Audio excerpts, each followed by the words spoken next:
दोस्तों नमस्कार, आप सभी का हमारे यूट्यूब चैनल पर स्वागत है। हमारे यूट्यूब चैनल पर क्लास 12 की बायोलॉजी चल रही थी। इसमें हम लोग क्लास 12 बायोलॉजी का आपका जो सेकंड चैप्टर होता है पुष्पी पौधों में लैंगिक जीन, तो इस चैप्टर को हम लोग पढ़ रहे थे और इस चैप्टर में अभी तक हम लोगों ने लेक्चर नंबर 4 तक देख लिया था। कहाँ तक देख लिया था? लेक्चर नंबर 4 तक देख लिया था। आज का वीडियो आपका लेक्चर नंबर 5 होने वाला है। तो वीडियो बहुत ज़्यादा इंटरेस्टिंग इसलिए होने वाला है कि आज के अभी तक वीडियो में हम लोग जो आपका टॉपिक होने वाला है परागण का, वो हम लोग इस वीडियो में कंप्लीट करने वाले हैं। तो ये क्या चैप्टर में किन किन चीज़ों को हम लोगों ने पढ़ना है और किन किन चीज़ों को हम लोग कंप्लीट कर चुके हैं उसके बारे में थोड़ा सा जानकारी ले लेते हैं। तो चैप्टर में सबसे पहले हम लोगों ने पुष्प के बारे में जानकारी ली थी, क्योंकि पुष्प ही मेन है इस चैप्टर का कि पुष्प में किस प्रकार से लैंगिक जनन होता है, वही चीज़ हम लोग इसको चैप्टर में समझनी थी। तो सबसे पहले हम लोगों ने पुष्प में के बारे में सारी जानकारी प्राप्त कर ली थी। उसके बाद में फिर आपके यहाँ पर 3 टॉपिक होते हैं। सबसे पहला टॉपिक होता है पुष्प में जो लैंगिक जनन होता है किस प्रकार से होता है, उसके लिए 3 टॉपिक होते हैं। पहला टॉपिक आपका होता है यहाँ पर निषेचन पूर्व घटना। कौन सी टॉपिक होता है पहला? निषेचन पूर्व घटना। निषेचन पूर्व घटना। तो इसमें भी आपके 2 टॉपिक होते हैं। निषेचन पूर्व घटना में आपके यहाँ पर 2 टॉपिक होते हैं। पहला आपका होता है युग्मक निर्माण। क्या होता है पहला आपका? युग्मक निर्माण। तो युग्मक निर्माण हम लोग पिछली वीडियोस में कंप्लीट कर चुके हैं। इसमें हम लोग नर युग्मक और मादा युग्मक दोनों का निर्माण करना किस प्रकार से होता है वो हम लोग सीख चुके हैं। दूसरा पॉइंट इसमें निषेचन पूर्व घटना में होता है वो आपका हो जाता है कह सकते हो आप लोग युग्मक स्थानांतरण या फिर आप लोग परागण भी बोल सकते हो। यानी कि युग्मक एक स्थान से दूसरे स्थान को ले जाने की जो प्रक्रिया होगी उसको हम लोग क्या बोलेंगे? युग्मक स्थानांतरण। यानी कि जब नर युग्मक और मादा युग्मक आपस बन चुके हैं उनको आपस में मिलाने के लिए जो प्रक्रिया की जाएगी उसको हम लोग क्या बोलेंगे? उसको हम लोग बोलेंगे युग्मक स्थानांतरण या फिर परागण की प्रक्रिया आप लोग बोल सकते हो। तो इस वीडियो में हम लोग परागण की संपूर्ण प्रक्रिया कंप्लीट करने वाले हैं और फिर ये आपका जो पहला टॉपिक होता है निषेचन पूर्व घटना, ये पूर्ण से कंप्लीट हो जाएगा। और जब आपका निषेचन पूर्व घटना कंप्लीट हो जाएगा फिर हम लोग पढ़ेंगे निषेचन के बारे में। यानी कि जब नर युग्मक और मादा युग्मक तो बन चुके हैं पहली प्रक्रिया में, उसके बाद फिर नर युग्मक और मादा युग्मक जब मैं आपको परागण भी समझा दूंगा तो फिर वो दोनों मिल भी जाएंगे और फिर उनके मिलने से आपका निषेचन की प्रक्रिया होगी, जो कि आपका सेकंड टॉपिक होगा। यानी कि ये कंप्लीट करने के बाद हम लोग नेक्स्ट वीडियो में निषेचन को समझेंगे। और उसके बाद में जो आपका इसमें थर्ड टॉपिक होगा, यानी कि जब निषेचन हो जाएगा, नर युग्मक और मादा युग्मक आपस में मिल जाएंगे, तो निषेचन के बाद की जो घटनाएं होंगी उसे हम लोग निषेचन पश्च घटना बोलते हैं या फिर निषेचन की बाद की घटना बोलते हैं। तो ये आपका तीसरा टॉपिक होता है निषेचन पश्च घटना, जो कि हम लोग अगले आने वाली वीडियोस में कंप्लीट करने वाले हैं। और जब आपका निषेचन पश्च घटना में जितने भी टॉपिक होते हैं उसे आप लोग कंप्लीट कर लेते हो तो आपका जो चैप्टर होता है वो पूर्ण से कंप्लीट हो जाता है। तो चलिए वीडियो को हम लोग स्टार्ट करते हैं। और निषेचन पूर्व घटना में युग्मक निर्माण का टॉपिक हम लोगों ने कंप्लीट कर ही लिया था। अब हम लोग यहाँ पर युग्मक स्थानांतरण के बारे में पढ़ने वाले हैं, फिर परागण बोल सकते हो आप लोग, उसके बारे में पढ़ने वाले हैं। फिर आपका ये पहला टॉपिक कंप्लीट हो जाएगा पूर्ण रूप से। तो इसीलिए आप वीडियो को बिल्कुल भी स्किप मत करिएगा और साथ ही में आपको वीडियो पसंद आती है तो वीडियो को लाइक और चैनल को सब्सक्राइब करना बिल्कुल मत भूलिएगा। उसके अलावा यदि आप लोग 2025 बोर्ड परीक्षा के लिए टॉपर ग्रुप ज्वाइन करना चाहते हैं तो ज्वाइन कर सकते हैं। उसमें आपको बहुत सारी चीज़ें मिलने वाली हैं जिससे आप लोग अपने बोर्ड एग्जाम में बहुत ही अच्छा स्कोर कर सकते हो और अपने बोर्ड एग्जाम में टॉप भी कर सकते हो। तो यहाँ पर क्या क्या चीज़ें मिलने वाली है ये समझ लेते हैं। इसमें आपको मिलेगा फिजिक्स केमिस्ट्री प्लस बायोलॉजी का नोट्स प्लस में इंपॉर्टेंट क्वेश्चन आंसर, और साथ ही में यहाँ पर हिंदी और इंग्लिश के लिए भी इंपॉर्टेंट क्वेश्चन आंसर आपको यहाँ पर दिए जाएंगे। नंबर हमारा हो जाता है 97 93 44 081। जिसको भी टॉपर ग्रुप ज्वाइन करना होगा वो लोग इस नंबर पर व्हाट्सएप में मैसेज करेंगे। और साथ ही में चार्ज ये आपका रहने वाला है 499। इसमें आपको ये सारी चीज़ देखने को मिल जाएंगी। तो जिसको भी ज्वाइन करना होगा वो लोग इस नंबर पर व्हाट्सएप में मैसेज करेंगे और वहाँ पर सारी जानकारी आपको मिल जाएगी। तो चलिए अब हम लोग अपनी वीडियो की बात कर लेते हैं और लेक्चर नंबर 5 में जो हम लोग महत्वपूर्ण टॉपिक पढ़ने वाले हैं परागण के बारे में, उसको आइए समझना स्टार्ट कर देते हैं। तो इस पेज को मैं हटाता हूँ और परागण के टॉपिक से स्टार्ट करते हैं वीडियो को। और साथ ही में यदि आपको वीडियो पसंद आता है तो वीडियो को लाइक करना बिल्कुल मत भूला करिए और साथ ही में दोस्तों के साथ शेयर भी कर दिया करिए, ताकि इसी प्रकार से और भी महत्वपूर्ण वीडियोस आपको लगातार मिलती रहें और अपने बोर्ड एग्जाम की तैयारी आप लोग बहुत ही अच्छे ढंग से कर पाओ। तो परागण के बारे में समझने वाले हैं। परागण को हम लोग इसमें बोलते हैं पॉलिनेशन। तो क्या होता है पॉलिनेशन, आइए समझते हैं। तो परागण के बारे में आप लोग इस प्रकार समझोगे। सबसे पहले परिभाषा आप लोग दोगे कि पराग कणों का परिपक्व परागकोश से निकल करके मादा पुष्प के वर्तिकाग्र पर पहुंचना परागण कहलाता है। यानी कि परागण यही होता है कि जो आपका परागकण है, यानी कि जो नर युग्मक है, वो जो परिपक्व परागकोश से निकल करके और मादा पुष्प के वर्तिकाग्र पर पहुंच जाए, तो उस प्रक्रिया को हम लोग क्या बोलते हैं? परागण बोलते हैं। क्या होता है? मैं आपको एक बार फिर से रिपीट कर देता हूँ।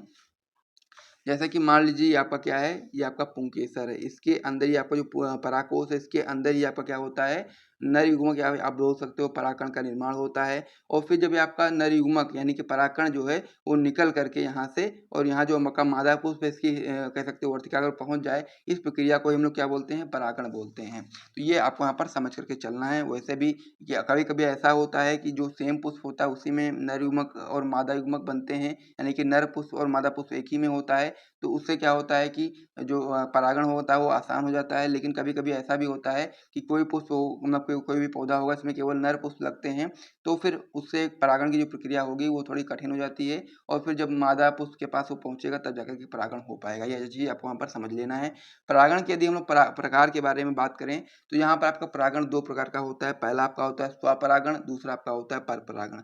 स्वपरागण को हम लोग बोलते हैं सेल्फ पॉलिनेशन और पर परागण को हम लोग बोलते हैं क्रॉस पॉलिनेशन। अब ये स्वपरागण क्या होता है इसको मैं एक बार अच्छे से आपको समझाता हूँ कि जब किसी पुष्प के परागकोश से परागकण निकल करके उसी पुष्प के वर्तिकाग्र पर या फिर उसी पौधे के किसी अन्य पुष्प के वर्तिकाग्र पहुंचते हैं तो उस प्रक्रिया को हम लोग स्वपरागण बोलते हैं। मानने मतलब कहने का मतलब ये है कि मान लीजिए आपका इस प्रकार से कोई भी पुष्प है, तो आप लोग मान के चलिए मतलब कि कोई भी एक पौधा है तो आप लोग यहाँ पर मान के चलिए कि इस पौधे में बहुत सारे फूल लगे हुए हैं। इस प्रकार से बहुत सारे फूल लगे हुए हैं। तो अगर जो आपका कह सकते हैं जो परागकण है वो उसी पौधे से यानी कि मान लीजिए इसी पौधे से परागकण निकला और फिर इसी पौधे के इसी पुष्प में जाकर के मिल गया, तो उसे हम लोग क्या बोलेंगे, स्वपरागण बोलेंगे। यानी कि उसी पौधे में ही स्वपरागण हो गया। और या फिर ऐसा भी हो सकता है कि मान लीजिए इस वाले पौधे से परागकण निकला और फिर इसी पौधे के किसी अन्य पुष्प के पर जाकर के वो मिल गया, यानी कि मादा युग्मक से मिल गया, तो वो क्या हो जाएगा, आपका स्वपरागण हो जाएगा। यानी कि कहने का मतलब ये है कि एक ही पौधे के अंतर्गत ही ये सारी प्रक्रिया हो जाएगी। ये चीज़ आपको वहाँ पर समझ कर चलना है कि मान लीजिए कोई भी एक पौधा है उसमें मान लीजिए बहुत सारे पुष्प लगे हुए हैं, तो जो परागकोश से परागकण निकल करके उसी पुष्प के वर्तिकाग्र पर पहुंच जाएं या फिर उसी पौधे के किसी अन्य पुष्प के वर्तिकाग्र पर पहुंच जाएं तो उस प्रक्रिया को हम लोग बोलते हैं स्वपरागण। इसकी परिभाषा को आइए हम लोग कर लेते हैं, उसके बाद फिर हम लोग उसमें और भी डिटेल में समझेंगे। तो यहाँ पर परिभाषा आप लोग लिखोगे कि जब किसी पुष्प के परागकोश से परागकण निकल करके उसी पुष्प के वर्तिकाग्र या फिर आप लोग बोल सकते हो उसी पौधे के किसी अन्य पुष्प के वर्तिकाग्र पर पहुंचते हैं तो क्रिया को हम लोग क्या बोलते हैं, स्वपरागण बोलते हैं। अब स्वपरागण भी आपका दो प्रकार का होता है। मैंने आपको बताया था कि जब पुष्प का जो परागकोश है, जैसे मान लीजिए कोई भी पुष्प है उसका परागकोश है, परागकोश से परागकण निकल करके उसी पौधे के उसी पुष्प पर यानी कि मान लीजिए जिस पुष्प से परागकण निकला है उसी पुष्प के वर्तिकाग्र पहुंच जाएगा तो वो आपका हो जाएगा स्वयुग्मन। और जब परागकोश से परागकण निकल करके उसी पौधे के किसी अन्य पुष्प पर जाकर के मिलेगा यानी कि किसी अन्य पुष्प के वर्तिकाग्र पर जाकर पहुंचेगा लेकिन पौधा सेम है, तो फिर वो आपका हो जाएगा सजात पुष्पीय परागण। ये चीज आपको यहाँ पर मान करके चलना है। तो सबसे पहले हम समझते हैं इसका जो पहला प्रकार होता है स्वपरागण का, वो आपका होता है स्वयुग्मन परागण। तो इसमें मैं आपको ये चीज बताने वाला हूँ परिभाषा कि जब परागकण किसी पुष्प से निकल करके उसी पुष्प के वर्तिकाग्र पहुंचते हैं तो इस क्रिया को हम लोग क्या बोलते हैं, स्वयुग्मन बोलते हैं। इसमें क्या है कि पौधा भी सेम है और पुष्प भी सेम है। ये चीज आपको मान के चलना है कि पौधा भी एक ही है और उसी पौधे पर कोई पुष्प लगा है और उसी पुष्प से परागकण निकल रहा है और फिर उसी पुष्प के वर्तिकाग्र पर जाकर के पहुंच रहा है। ये आपका स्वयुग्मन परागण कहलाता है। एग्जाम्पल में मटर, टमाटर आदि आपके स्वयुग्मन के परागण हैं।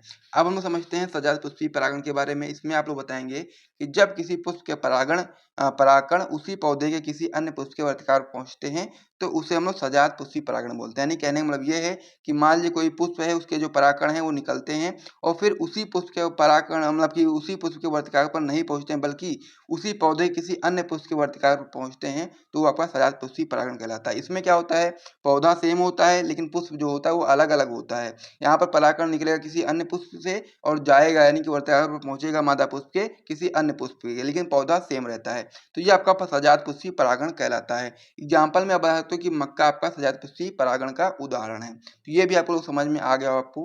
अब हम लोग समझ लेते हैं स्वपरागण के लाभ और फिर स्वपरागण की हानियों के बारे में कि स्वपरागण से क्या लाभ होते हैं, स्वपरागण से क्या हानियां होती हैं। तो स्वपरागण के यदि हम लोग लाभ की बात करेंगे तो आप बताओगे कि स्वपरागण की प्रक्रिया निश्चित होती है और स्वपरागण से उत्पन्न बीज शुद्ध वंश क्रम वाले होते हैं। तो दो लाभ यहाँ पर आपके होते हैं। पहला आपका होता है स्वपरागण की जो प्रक्रिया होती है वो निश्चित होती है और स्वपरागण से उत्पन्न जो बीज होते हैं वो शुद्ध वंश क्रम वाले होते हैं। तो ये आपके यहाँ पर स्वपरागण के लाभ हो गए। दूसरा इसमें आपका पॉइंट है स्वपरागण की हानियों के बारे में।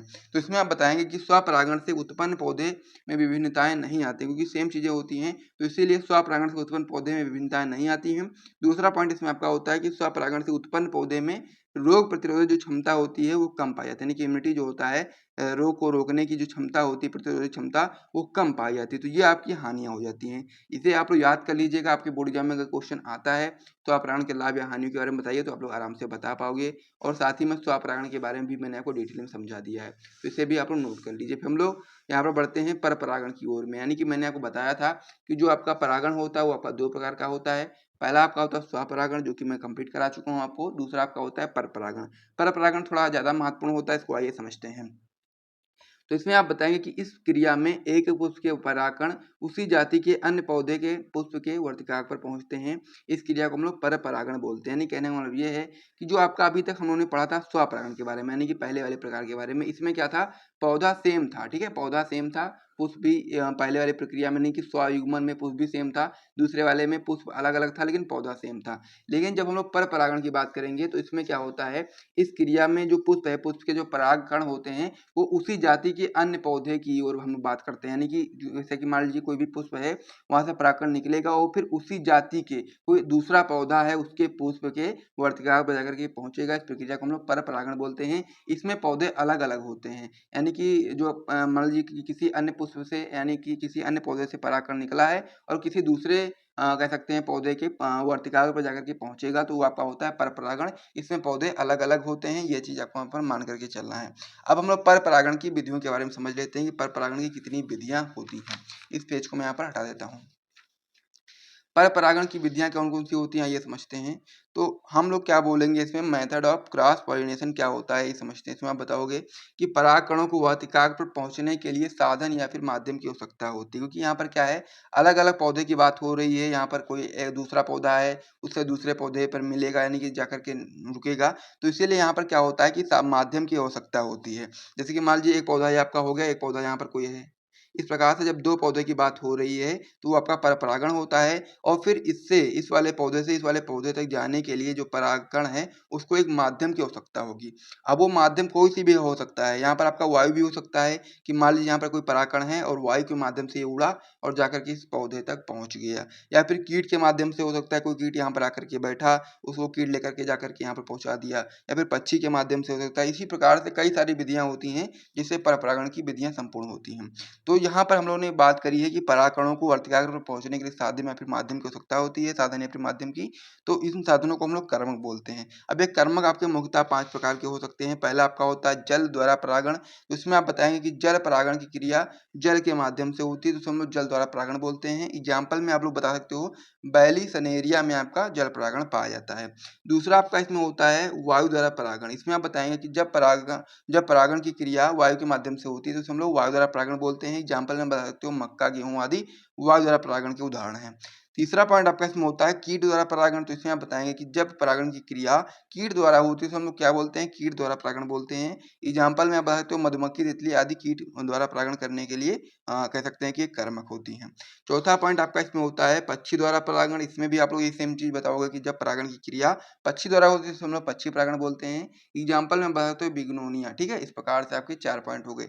पांचवा पॉइंट आपका इसमें होता है चमगादड़ द्वारा परागण। इसमें आप बताएंगे कि जब परागण की क्रिया चमगादड़ द्वारा होती है तो हम लोग क्या बोलते हैं, चमगादड़ द्वारा परागण बोलते हैं। तो इस प्रकार से कर्मक आपके 5 प्रकार के होते हैं मेन रूप से, और पांचों प्रकारों के मैंने आपको बता दिया है। तो इसे भी आप लोग याद कर लीजिए, नोट कर लीजिए। फिर हम लोग अगले टॉपिक की ओर बढ़ते हैं। और यहाँ तक हम लोगों ने पर परागण के बारे में समझा, पर परागण की विधियों के बारे में समझा।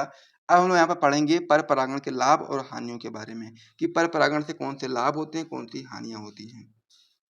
तो यदि हम लोग लाभ के बारे में बात करें, सबसे पहले तो आप बताएंगे कि पर परागण द्वारा उत्पन्न बीज बड़े स्वस्थ व अच्छी नस्ल वाले होते हैं। यानी कि जो पर परागण से उत्पन्न बीज होते हैं वो बड़े भी होते हैं, स्वस्थ भी होते हैं और साथ ही में अच्छी नस्ल वाले होते हैं। दूसरा पॉइंट इसमें हम बताएंगे कि पर परागण से बनने वाले फल बड़े स्वादिष्ट, बड़े व फिर स्वादिष्ट होते हैं। लाभ, यानी लाभ तो हो गया। अब हानियों की बात करेंगे तो हानियों में बताएंगे आप लोग पर परागण से हानियां, अधिक परागणों का व्यर्थ हो जाना है। क्योंकि यहाँ पर क्या होता है कि मान लीजिए कोई भी यहाँ पर परागकण बहुत सारे यहाँ पर उत्पन्न हुए और फिर यहाँ पर किन्हीं कारणों से इस पौधे तक नहीं पहुँच पाए, तो वो क्या होंगे, इधर-उधर बिखर करके नष्ट हो जाएँगे। तो यही चीज़ यहाँ पर लिखी गई है कि अधिक परागकणों का व्यर्थ हो जाना परपरागण की एक हानि है। दूसरा पॉइंट आप इसमें बताएँगे कि इसमें सदैव साधन की आवश्यकता होती है, क्योंकि परपरागण आप लोग जानते हैं कि 2 पौधों के बीच में होने वाला विधि है, तो इसीलिए इसमें क्या होता है, माध्यम की आवश्यकता होती है। माध्यम आपका कोई भी हो सकता है, कीट, वायु, जल, पक्षी, इस प्रकार से कई सारे माध्यम आपके लिए हो सकते हैं। तो इस प्रकार से पर परागण के बारे में भी आपने संपूर्ण जानकारी प्राप्त कर ली है। तो परागण की जो 2 विधियाँ थी, पर परागण, स्वपरागण, उसे आप लोगों ने समझ लिया है। अब यहाँ पर क्या था, ये तो प्राकृतिक रूप से हो रहा है। अब हम लोग यहाँ पर करेंगे बात कृत्रिम रूप से, यानी कि जब हम लोग मनुष्यों के द्वारा परागण कराया जाता है, तो उसको हम लोग क्या बोलते हैं, कृत्रिम संकरण बोलते हैं। तो कृत्रिम संकरण क्या होता है, इसको भी समझ लेते हैं। और फिर यहाँ पर जो दूसरा टॉपिक था इसमें, यानी कि पहले वाले क्वेश्चन में निषेचन पूर्व घटना में जो आपका इसमें दूसरा प्रकार था परागण का, वो आपका कंप्लीट हो जाएगा। तो हम लोग अब बात करेंगे कृत्रिम संकरण के बारे में। इसे हम लोग बोलते हैं आर्टिफिशियल हाइब्रिडाइजेशन, ठीक है। तो हम लोग क्या बात करेंगे, हम लोग कृत्रिम संकरण के बारे में बात करने वाले हैं। तो इसमें आप लोग बताएंगे कि मनुष्य द्वारा 2 अलग-अलग पौधों के लक्षणों को लेकर सर्वश्रेष्ठ लक्षणों वाले पौधे को बनाया जाता है, इसको हम लोग बोलते हैं कृत्रिम संकरण। यहाँ पर क्या हो रहा है कि ये कृत्रिम रूप से मनुष्यों के द्वारा कराया जाता है और अलग-अलग लक्षणों के कह सकते हैं पौधों को लेकर के हम लोग सर्वश्रेष्ठ लक्षणों वाले पौधे को बनाते हैं। इस प्रक्रिया के अंतर्गत इसको हम लोग बोलते हैं कृत्रिम संकरण।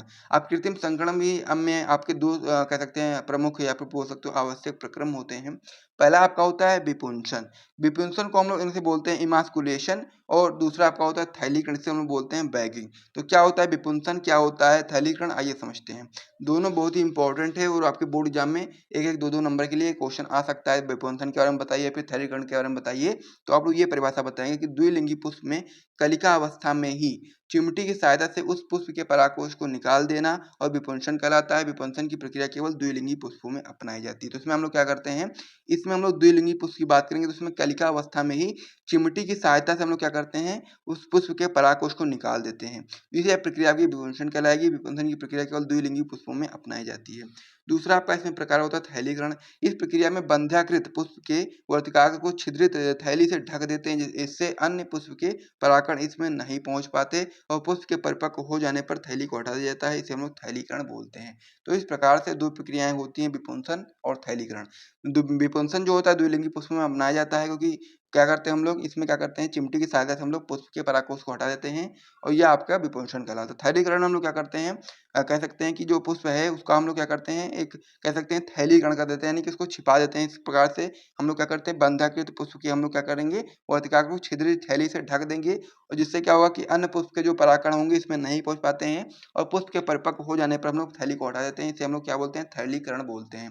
तो इस प्रकार से ये आपका जो पहला टॉपिक था इसमें निषेचन पूर्व घटना में, इसमें आपको 2 प्रकार थे। पहला था युग्मक निर्माण, दूसरा था युग्मक स्थानांतरण। दोनों मैंने कंप्लीट करवा दिया है।